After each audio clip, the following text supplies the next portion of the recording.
They figure me a dead motherfucker, but I'm just a motherfucker that wanna be dead. Alright, so I didn't even want to make this, but it was brought to my attention a handful of times on this guy that my ex is currently dating. We've been separated for like 2 years, and he seems to have more of an issue with me than she has an issue with me. And it's like some petty shit, and I let it slide for like 2 years, and my patience is running thin. It's like, can you just get the fuck over it? You know, the past is the past. I understand you're trying to be a white knight to get some pussy. You're simping really hard, really fucking simping, and you don't know any of the relationship that her and I had since you weren't involved in our 5 years relationship. So whatever she tells you, she's all clearly going to over exaggerate. I mean, most relationships when they break up, that's usually the case. And so he's constantly trying to make her feel better from her ranting about me all the fucking time. Now, this didn't bother me. I'm like, do you? I'm happy. I have my own family and relationship. I'm pretty chill with what I got. I'm pretty happy in a long time. It's been probably a good happy moment. But the part that I guess it's been pissing me off is his comments on, I guess, my appearance. Mostly. I mean, there's more. There's always more. But it's my appearance is what's fucking... I don't even say it's weirding me out. I think it's more like, why are you picking fun of what I look like? As you know, I have like long hair. I have a little tiny blonde patch in it. Facial piercings. I have like 40 tattoos all over my body. I'm currently stretching my ears. And I'm getting up there in age, 25, turning 26 in a couple of months. And I don't have like this, I went through this emo phase. Yeah, like most rebellion teenagers did, but it has evolved into this alternative, I don't know, or dad rocker thing going on, you know.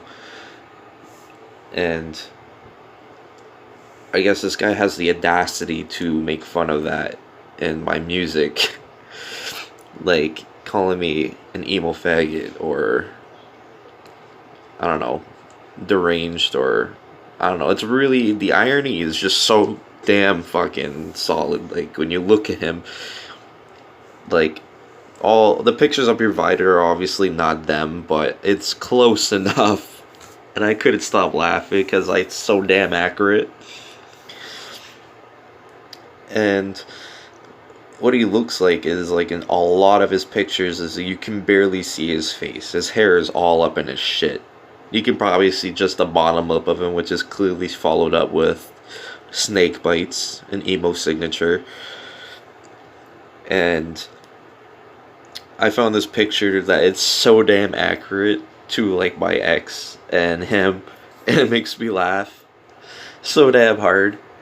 If you know the band, that YouTube band from like a decade ago called Unicorn Killed My Girlfriend, it's the best. It's the best comparison of what he looks like and how he dresses and acts.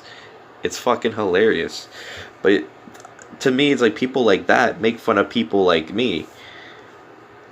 And they don't look in the mirror and, you know, think to themselves, fuck, I really look like that? I'm like in my early 20s and I still look like that? But I'm gonna make fun of other people. Like, my cartoon avatar itself is not exactly what I look like, but it's just a quick doodle I made to save me some time and some sore fingers of drawing like fucking 19, 20 of these. And It's not 100% accurate. I mean, the hairstyle, color thing is kind of as close as cartoonish it can be. Most of the time, my hair is thrown back out of my face and tied because it's pretty long now.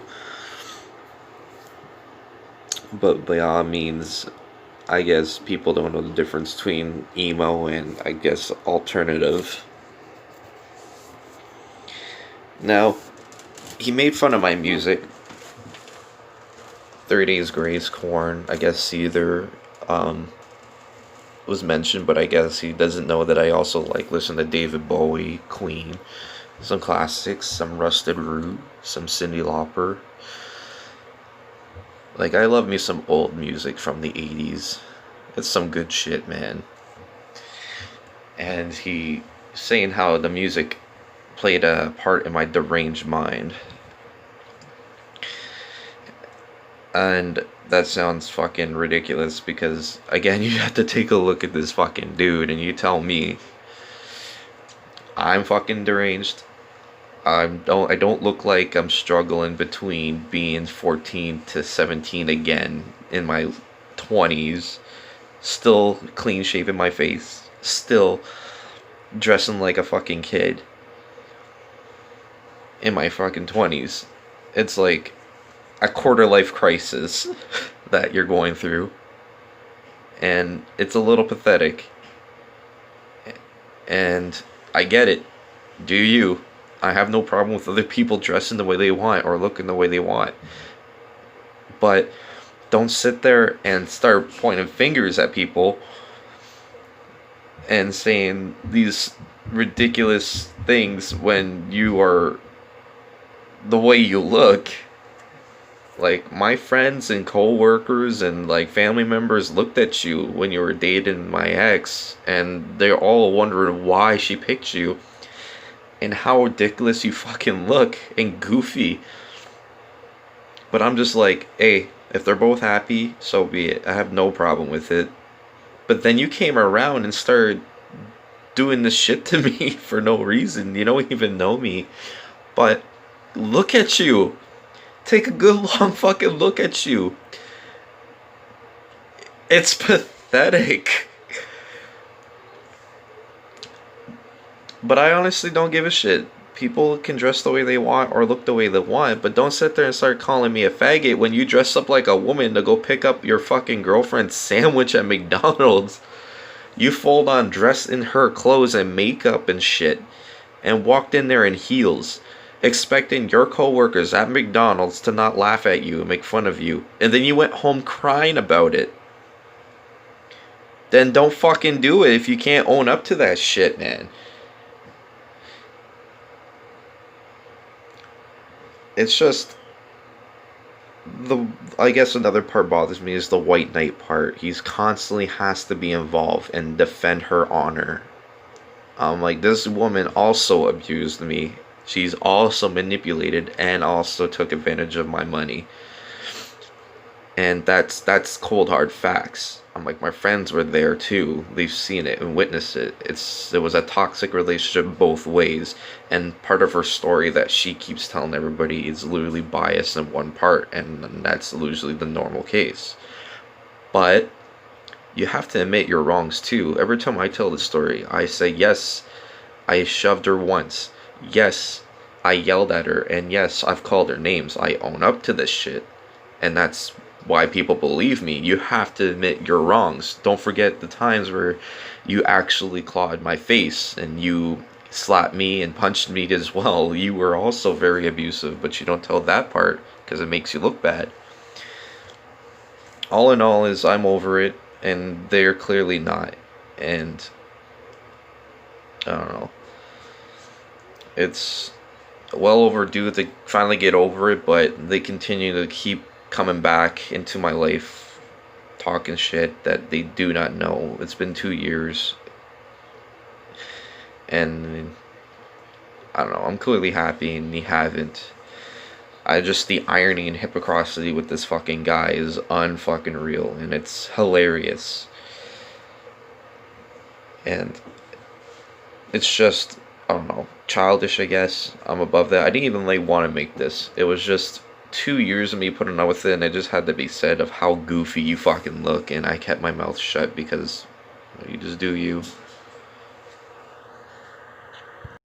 Like, I honestly try not to judge people because of my own style and decisions, but it's like, you can't come at other people with this type of shit if you look the way that you do. You have to be free spirited and shit. Like, don't be a hypocrite. But anyway, that was my little rant. Like or subscribe or don't. I kind of enjoy making these little rants, and I guess some of you do too. So, yeah. Forgot to add that I forgot before him and my ex got together that I had them on Facebook before, and his family, and I remember he used to post so much depressing shit and him self-harming and complain about relationships, but I was doing digging, and it turns out he was cheating on a whole bunch of his exes at the time and talking to a bunch of minors too. And I know he's been coming at me with that shit too, and it's fucking embarrassing. Again, the irony is there, trying to distract people away from your own sick shit. I remember his mom was posting like, why are you always depressed, why are you killing yourself, you were literally fine 5 minutes ago. And if you only being depressed because you're online or social platform instead of your real life, it's also pathetic. I'm like, if your whole idea of life and emotions wrap around just your online persona, it's fucking sad. If your home was fine and perfect, the way, I mean, not perfect, but I mean decent enough that you shouldn't be depressed and acting this way, then you're literally seeking out that type of emotion and oppression on your own. And yeah, I'm like, careful and look at yourself in the mirror and think about that long and hard. You'll fucking need it.